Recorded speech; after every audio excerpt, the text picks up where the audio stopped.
Fala galera, beleza, beleza? Estamos aqui mais uma vez pra gente conversar um pouquinho, pra gente poder bater um papo. E estamos numa sequência super legal, que é uma sequência que nós vamos falar para homens e para famílias. Olha aí que top, nós vamos falar para homens e para famílias, então é um dia muito especial. E esse, para mim, talvez seja um dos textos da Bíblia mais impressionantes e muito atuais, né?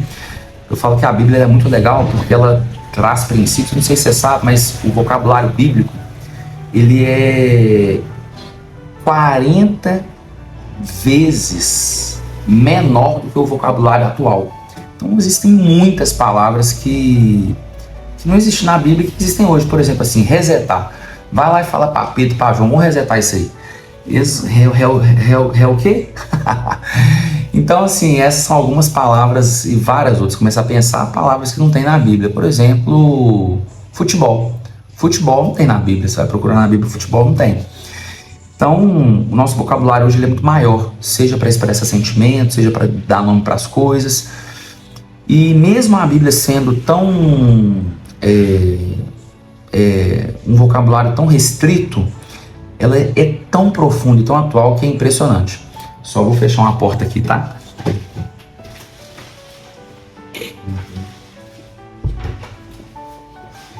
Fechei.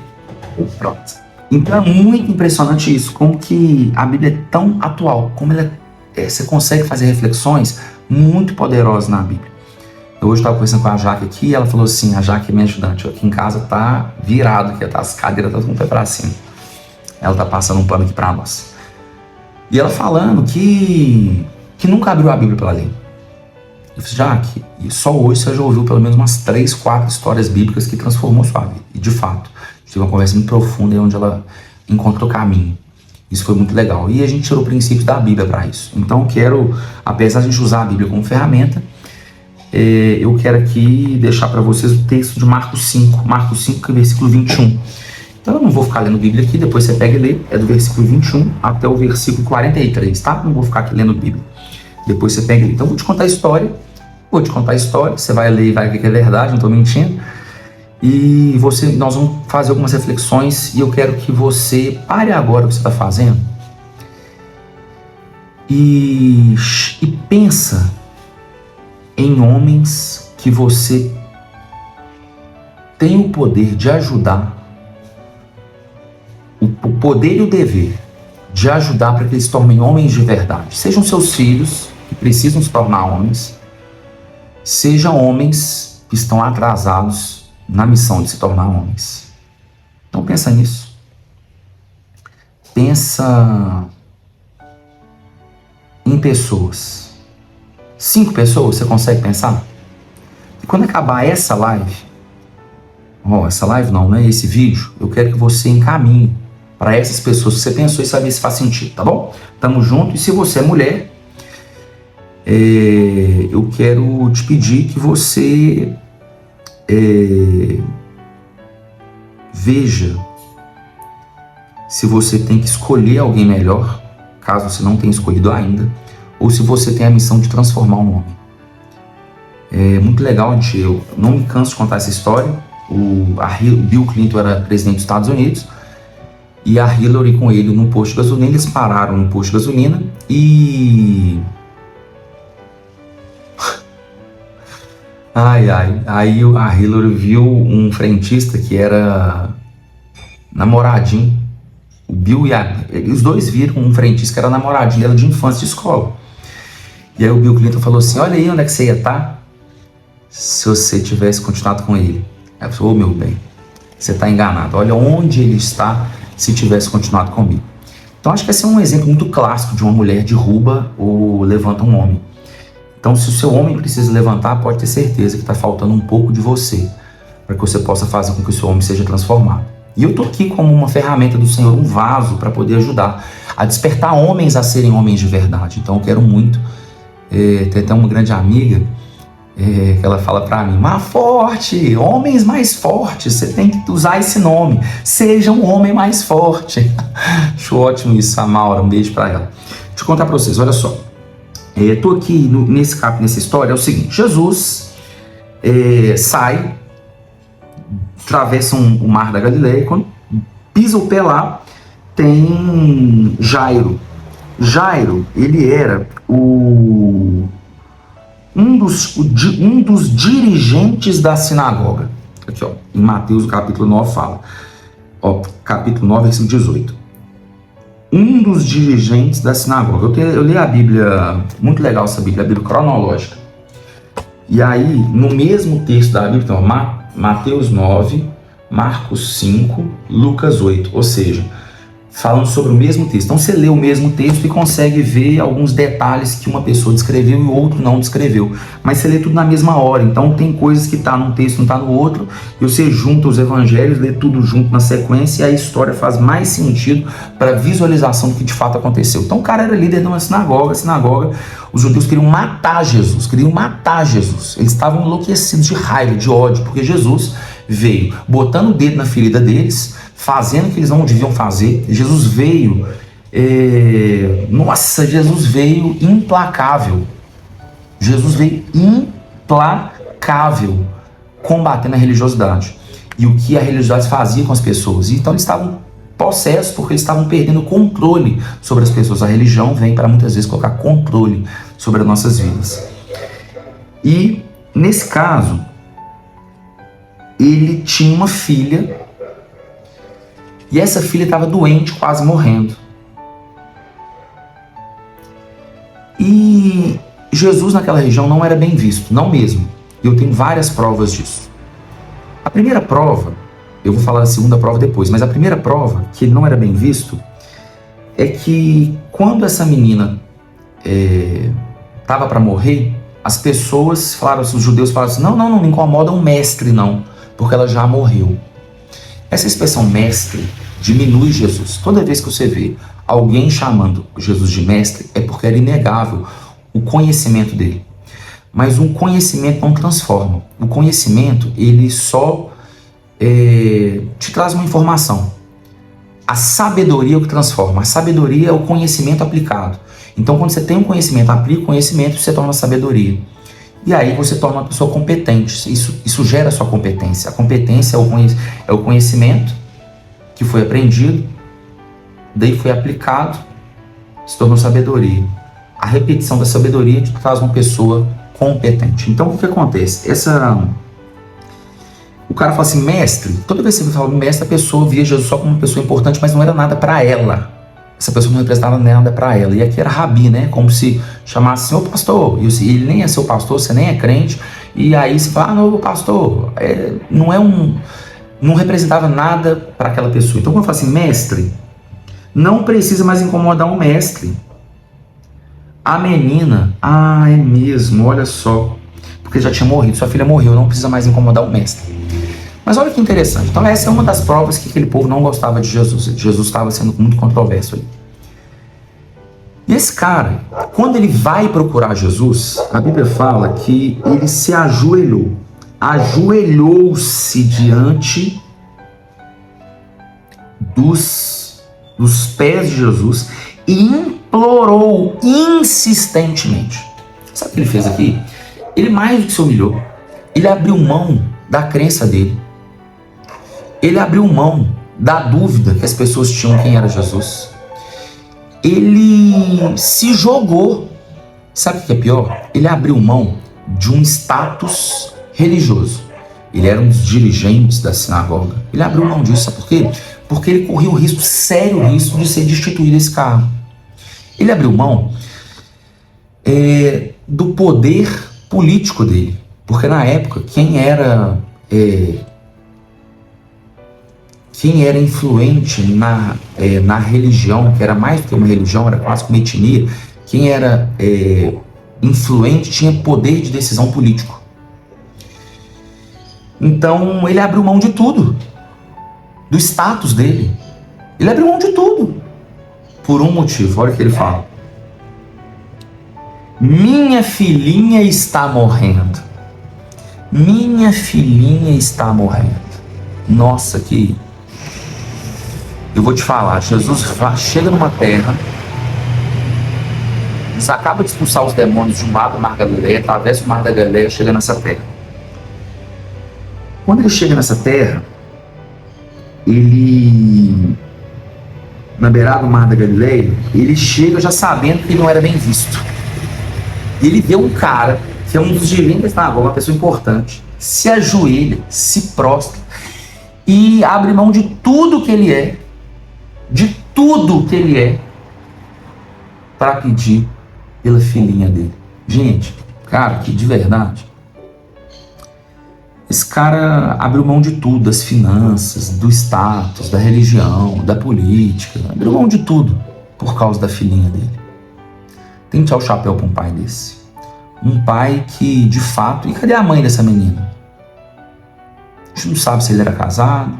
Possivelmente era, né? A gente não sabe nada dessa mãe. Nada dessa mãe. Sabe essas mulheres hoje em dia? Hoje é muito comum. É o que mais, assim, o que é o mais comum. Mulheres que elas que dão a vida pela família. Elas que levam o menino na escola, elas que dão comida, elas que isso, elas que aquilo. E os caras ficam escondidos atrás do Provérbio 31. Que fala assim que a mulher virtuosa faz isso, faz isso, faz isso. E o cara fica escondido. Cadê a mulher desse Jairo aqui? Não precisa. Essa mulher não precisa. A mulher desse Jairo não precisa preocupar porque ela tem um homem dentro de casa. Ela tem um homem dentro de casa. A mulher de Jairo tem um homem dentro de casa.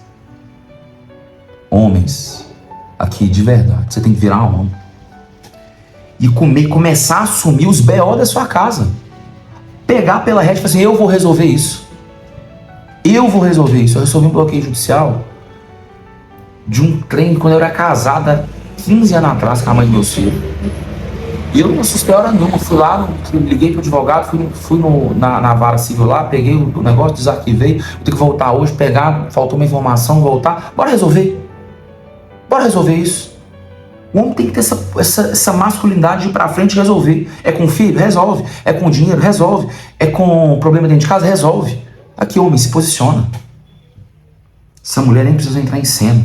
Que doideira, pra tirar o chapéu dessa mulher. Ó, desse homem. Beleza, Jesus fala assim. Tá bom, vamos lá então que eu vou na sua casa. E Jesus então para o que ele está fazendo e vai. Jesus certamente não ia para casa desse cara, você concorda? Jesus tinha um destino, ele atravessou o mar e ia para algum lugar. E certamente não era na casa de Jairo, que ele nem sabia de nada. Poderia saber pela onisciência dele, mas não fazia parte dos planos. Ele mudou a rota para atender o pedido de Jairo. Porque ele honra as pessoas que estão dispostas a serem homens. Jesus vai mudar a rota dele. Jesus vai mudar um decreto sobre a sua família se você se posicionar. Quando o homem se posiciona, a transformação familiar ela é muito mais rápida que quando a mulher se posiciona. Isso é fato. Isso é fato. Eu pego aqui exemplos do dia a dia. Se você olhar do lado aí da sua família, aí você vai ver. Quando um homem se posiciona, a família vai. Enquanto a mulher está lutando. Eu tenho uma mentorada que ela é divorciada, tem um filho com paralisia cerebral, tem outra filha, ela chama de filho típico e filho atípico. E mãe, recreadora, empresária, cuidadora, enfermeira, dona de casa, ela é tudo. O cara vê o filho e a filha de 15 em 15 dias. Hoje é comum você ver isso. Mulheres que assumem a rédea, os homens, homens se posicionam. Jesus muda a rota quando você se posiciona. Beleza, aí Jesus vai. No que Jesus vai? Quando Jesus está indo, vem uma mulher e, tremendo de medo, encosta na roupa de Jesus e vaza. A multidão apertando Jesus. Quem já foi no jogo do Galo? Se você não foi no jogo do Galo, vai. Vai no jogo do Galo que é legal. Você não vai no Cruzeiro, não, gente. Vai no do Galo. Tô brincando. Quem vai no estádio, assim, Quem vai no estádio, quem vai em show, quem vai num lugar apertadinho, na feira hippie, sei lá, onde você vai. Onde você vai? Feira hippie é uma feira de artesanato em Belo Horizonte. Apertadinho, apertadinho, apertadinho, e você sabe como é que é. Jesus fala, opa, para. De mim saiu o poder. Eu senti que de mim saiu o poder. De mim saiu o poder para quem foi? Aí Pedro fala assim, você tá doido? A multidão te aperta. E você tá perguntando quem te encostou? Não, de mim saiu o poder, Pedro, para tudo. Nisso vem uma mulher, a Bíblia fala que ela sai,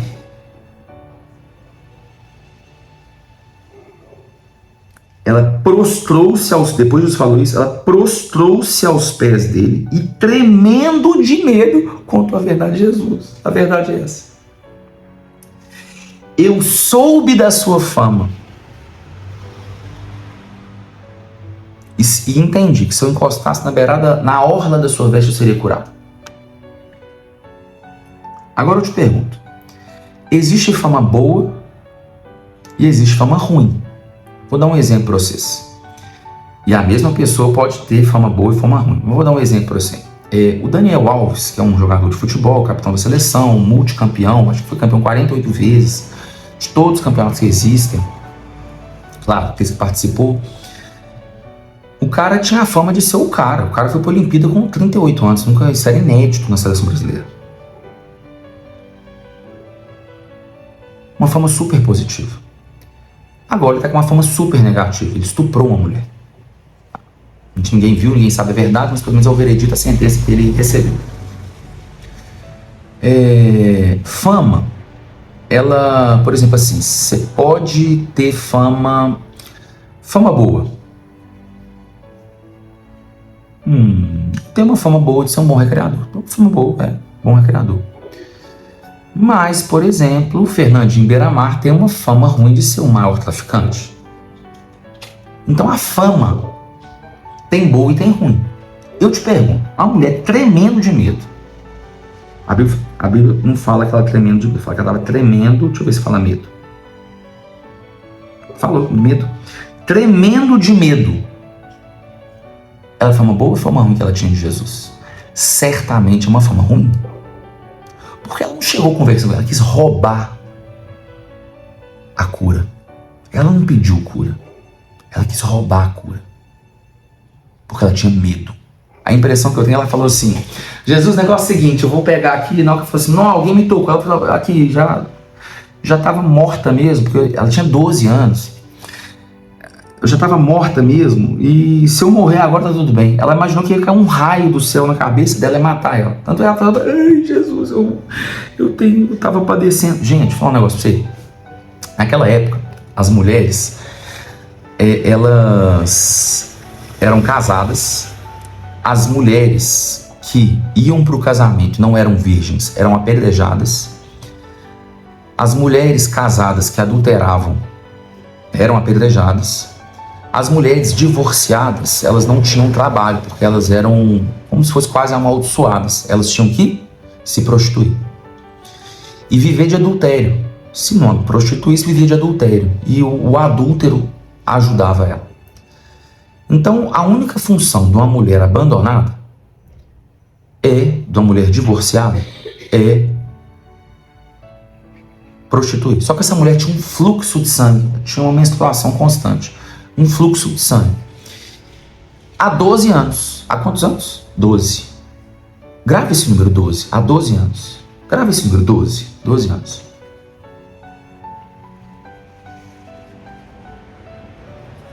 Há 12 anos essa mulher sofria. Ela gastou tudo o que tinha. Com todos os médicos. Tudo o que tinha. Tudo o que tinha. E só ia de mal a pior. Ela falou que sabe, se Jesus é bom, se Jesus é bom, se Jesus é bom ou ruim, dane-se. Eu vou fazer, não tem mais nada para fazer, não tem dinheiro, não tem saúde, não tem família, não tem filho. Sabe qual era um agravante? Na época, por exemplo, isso é costume judaico até hoje. Uma mulher menstruou, ela não pode ser nem tocada. Tocada que eu falo é encostada. Ela fica impura por 7 dias. Depois que a menstruação vai embora, mesmo que seja 2, 3 dias só, ela fica 7 dias impura. Tem que tomar banho, se imergir e tal. Tem todo um ritual de purificação. Então o que acontece? Essa mulher, ela não podia ter relação sexual. Então, muito possivelmente ela não era prostituta. Não mesmo. Só que ela tinha muitos bens. Ela gastou todos os bens com médico. Você acha que um médico na época era barato? Se fosse, tinha muita gente sendo consultada, o médico era muito caro. Então ela tinha muito recurso. Será que outras mulheres sustentavam? Aí tudo é especulação. Eu particularmente creio que ela tinha uma herança, ou familiar, ou do marido, porque o marido não começou a não poder mais ter relação com ela. E falou assim, sabe, eu não dou conta mais. Então você vai embora, você é amaldiçoada, você vai embora, eu não quero você. Mas o cara podia até amar. Falou assim, ó, vou dar aqui metade do que eu tenho, vai, e eu vou arrumar outra coisa. E o cara e as mulheres eram muito material, né? Muito assim, como é que eu digo? Eram posses, né? Então o cara dispensou, deu metade, podia até amar e deu a mulher. 12 anos essa mulher padeceu sem um homem. Onde está o homem dessa mulher? A Bíblia não fala. Do mesmo jeito que a esposa de Jairo não foi mencionada, o homem da vida dessa mulher não foi mencionado. Seja um irmão, seja um filho, seja um marido, seja um pai. Não tem nenhum homem em volta dessa mulher. Ela padeceu 12 anos. 12 anos essa mulher padeceu. Sem nenhum homem perto. Essa mulher padeceu sem nenhum homem perto.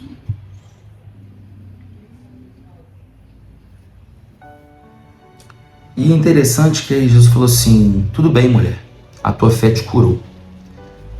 A maioria das vezes que a Bíblia fala, quando Jesus fala assim, a tua fé te salvou, a cura já tinha recebido. Aqui ele fala nos 3 textos, tanto de Mateus, como de Marcos, como de Lucas. Nos 3 textos ele fala, a tua fé te curou. Não fala salvou. Sabe por quê? Porque você vai ter de Jesus só o que você busca. Você não vai ter de Jesus. Você não vai ter de Jesus o que você não quer. Você não vai dar valor. Essa mulher só teve a cura, mas ela já tinha recebido a cura quando Jesus falou, de mim saiu o poder, então ela já tinha sido curada. Tua fé te curou. Mas ela não foi salva. E a Bíblia não menciona mais essa mulher. Porque ela não conheceu. Ela foi atrás da bênção. E Jesus dá a bênção para quem quer a bênção. Mas Jesus está atrás de pessoas que queiram a salvação. E a bênção é um brinde. A cura, no caso, seria um brinde. Então, quando esse Jesus está caminhando com essa multidão, para no caminho do caminho de Jairo. Ele para, estava no trajeto de Jairo, ele para, interrompe esse caminho para atender uma mulher. Então é muito lindo isso, ver que Jesus, ele tem um carinho tão grande pelas mulheres, né? Acho que Jesus teve compaixão daquela mulher. E trouxe paz, a tua fé te curou. O que você veio buscar, vai em paz. Você teve, você já ganhou. E essa mulher se deu por satisfeita. E tá tudo bem. Existem pessoas que se aproximam de Jesus só para isso. E aí Jesus continua a caminhada em direção à casa de Jairo. Quando ele está indo para a casa de Jairo, chegam e essa é uma das partes que eu digo que é mais uma prova de que Jesus naquela região não era bem falado, que essa mulher ela ouviu falar de Jesus, ela não conhecia, ela ouviu falar. Então ela ouviu falar mal. Então é um lugar onde de fato as opiniões eram muito diversas, né? Como se fosse hoje um Lula e um Bolsonaro, assim, são opiniões muito diversas. Quem ama, ama, quem odeia, odeia, quem ama. Então, assim, era aquela coisa. Daí Jesus vai, olha só. E aí, versículo 34, capítulo 5 de Marcos. Então Jesus lhe disse, filha, a tua fé te curou, vai em paz e fique livre do seu sofrimento. Olha, ele tirou um peso das costas dela, ela foi realmente em paz. Enquanto Jesus ainda estava falando, engraçado que eu não tinha visto isso antes, enquanto ele ainda estava falando, chegaram algumas pessoas da casa de Jairo, dirigente da sinagoga, sua filha morreu. Não precisa mais incomodar quem? O mestre, porque eles não criam nisso. Jesus não fazendo caso do que eles disseram, disse ao dirigente da sinagoga, sabe o que Jesus fez? Ele estava falando com a mulher ainda que vai, sua fé te curou, tal. Quando estava Jesus falando, ele foi interrompido, falando com a mulher, com ele falando que ia atrás com Jairo, não precisa incomodar o mestre, mas não, sua filha já morreu. Jesus para que ele pega a cabeça de Jairo, fala assim, Jairo, ele pega a cabeça de Jairo, deixa eu falar uma coisa. Ele tira Jairo, isso eu achei incrível, Jesus tira o Jairo da ambiência que ele está. Ele tira Jairo, ele tapa os ouvidos de Jairo. Ele pega a cabeça de Jairo e fala assim, Jairo, deixa eu te falar, né? Ele pega Jairo e fala assim, Jairo, espera. Não tenha medo, somente creia. Uou!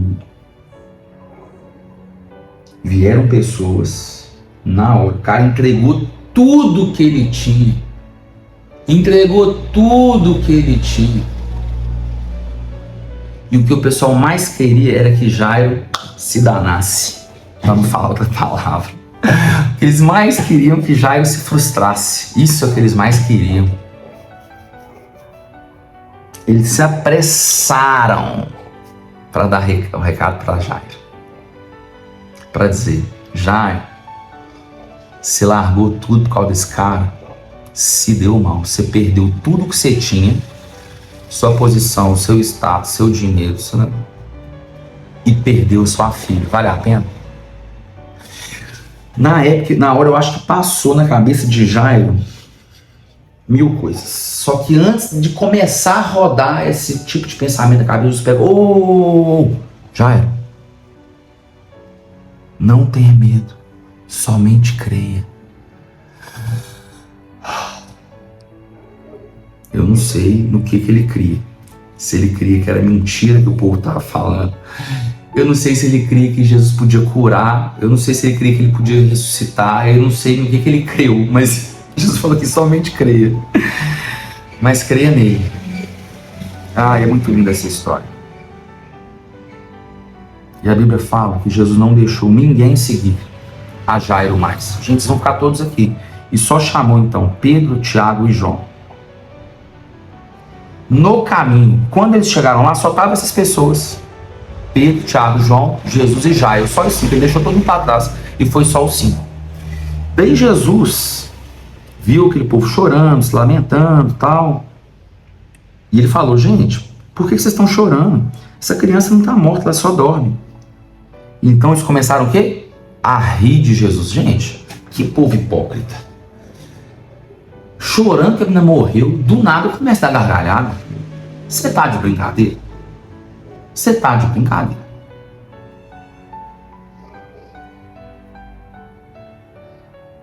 Começaram a rir. Eles queriam que Jesus desse mal. Eles queriam que as pessoas que seguissem Jesus se frustrassem com Jesus.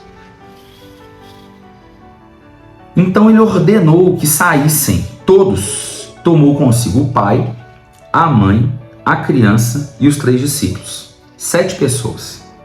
Ele, o pai, a mãe, a criança e João, Tiago e Pedro. 7 pessoas.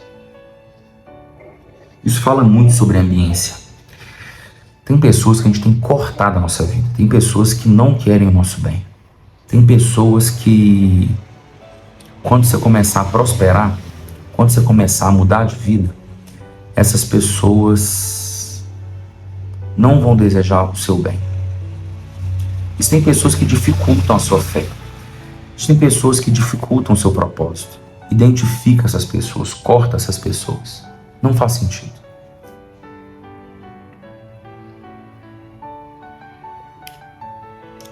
Jesus tomou a menina pela mão e disse, Talita cumi, que significa, menina, eu te ordeno, levante-se. Imediatamente a menina levantou-se e começou a andar. O versículo 42 não fala isso, fala assim, imediatamente a menina, eu não vou ler que está aqui, levantou-se e começou a andar. Isso os deixou atônitos. Mas eu deixei de ler um texto de propósito. No versículo 42, a Bíblia fala que essa menina tinha 12 anos. Imediatamente, a menina, que tinha 12 anos de idade, levantou-se e começou a andar.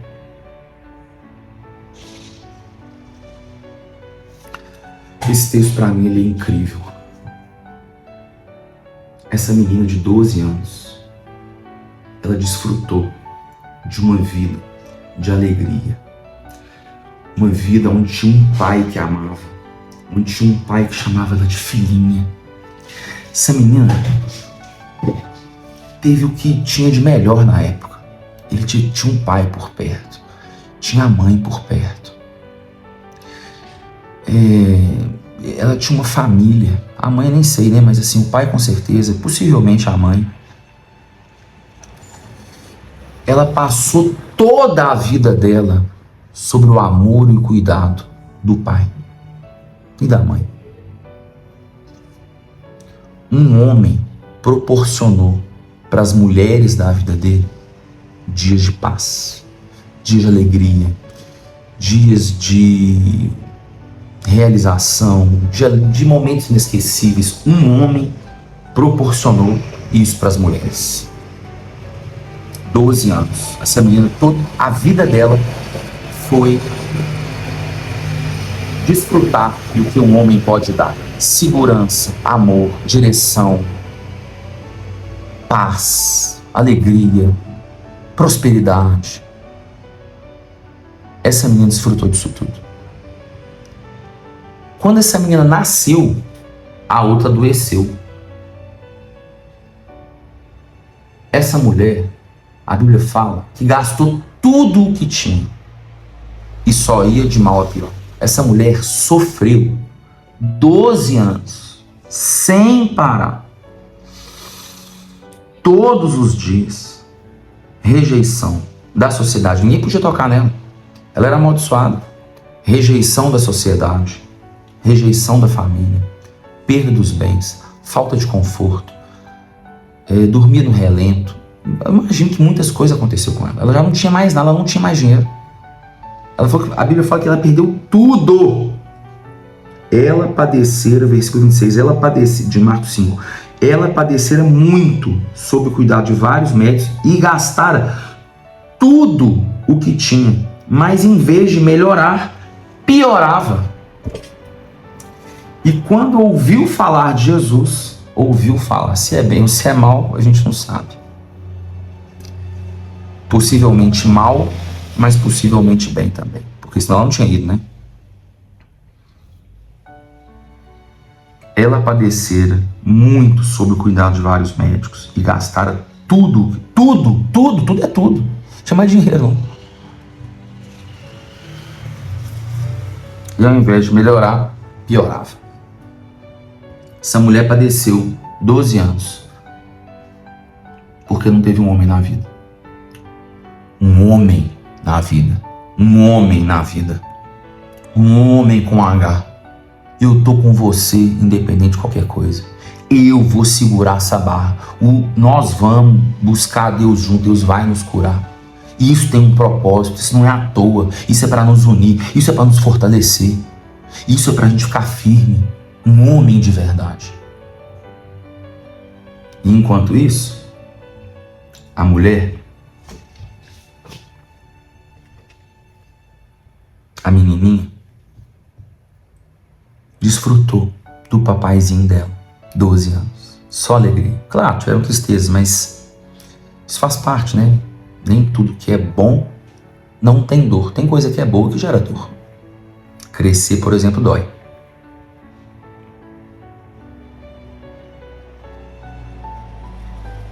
Que homem que você é? Que homem que você é? Que homem? O homem que você é me importa pouco. Mas eu quero te perguntar, que homem você precisa se tornar? E como você é, importa pouco. O presente, daqui 1 hora, daqui 10 minutos, já é passado. O que eu quero saber é qual rota que você quer caminhar. Qual caminho que você quer ter. Hoje eu estou abrindo uma porta para você e quero te convidar a caminhar por ela, para de juntos se tornar cada vez homens mais fortes. Para nos tornarmos famílias vencedoras. Mulher, o que você pode fazer para potencializar o homem que você está crescendo, produzindo, ou o homem que você tem. Se você tem um homem bom do seu lado, eu tenho certeza que tem coisas que ele pode melhorar. E você é responsável, sim, pela transformação dele. Eu quero te fazer um convite. Quero te convidar a participar da palestra que vai acontecer dia 4 de março. Eu quero te mostrar um caminho que eu vou apresentar lá. Hoje eu abro uma porta, mas eu quero te apresentar um caminho. E eu quero caminhar com homens. Eu creio que isso tem a ver com o meu propósito. Porque eu me tornei homem de verdade. Eu não era um homem de verdade. Eu me tornei um homem de verdade. E eu sei que tem famílias que são frágeis, fracas. Eu sei que tem famílias que padecem por falta de um homem forte. E eu quero encorajar as famílias a virem comigo. Então, dia 4, 7h30, eu vou deixar o link na descrição do vídeo. E vou deixar também o meu Instagram, JP Maforte. Lá também vai ter a opção. Jeito de ir, você não precisa se preocupar. Você entra em contato aí, meus contatos estão aí, me chama, mas não deixa de caminhar, não vamos caminhar junto. Porque eu creio que eu tenho muito para compartilhar para os homens dessa geração. Então quero te convidar a participar da palestra, dia 4 de março de 2024 agora, às 7h30, no Auditório do Abraço, Avenida do Contorno, 4777. E nós vamos lá e vamos conversar mais um pouquinho sobre como tornar homem de verdade. Quero te encorajar a ler a Bíblia, quero te encorajar a orar pelo seu esposo, orar pelo seu desenvolvimento pessoal, pelo desenvolvimento da sua inteligência emocional. Quero pedir a Deus que você seja um homem mais forte, que todos vocês escolham famílias vencedoras. Tamo junto, conecta aí, embora nessa.